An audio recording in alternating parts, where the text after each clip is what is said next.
Hello, ഇന്നത്തേത് beetroot മസാലക്കറിയാണ്. അതിന് കുക്കറെടുത്ത് എണ്ണ ഒഴിച്ച് കൊച്ചുള്ളി, ഉരുളക്കിഴങ്ങ്, ബീട്രൂട്ട് ഉപ്പും ചേർത്ത് നന്നായി മിക്സ് ചെയ്യാം.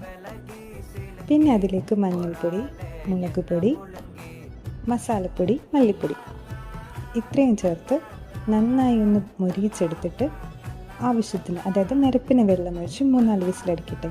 മറ്റൊരു പാനിലേക്ക് എണ്ണ ഒഴിച്ച് കടുക് പൊട്ടിച്ച് വറ്റൽമുളകും കറിവേപ്പില ഉണ്ടെങ്കിൽ ഇടാമേ.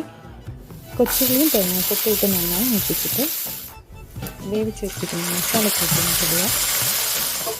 എന്നിട്ട് അത് നന്നായിട്ട് പറ്റിച്ചെടുക്കാം.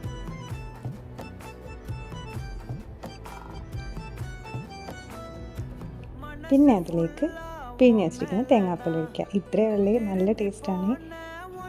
ഞങ്ങളുടെ ചാനൽ ഇഷ്ടപ്പെടുകയാണെങ്കിൽ സബ്സ്ക്രൈബ് ചെയ്യണേ, ലൈക്കും ചെയ്യണേ. ഇന്നത്തെ വീഡിയോ ഇത്രയേ ഉള്ളൂ. ടാറ്റാ.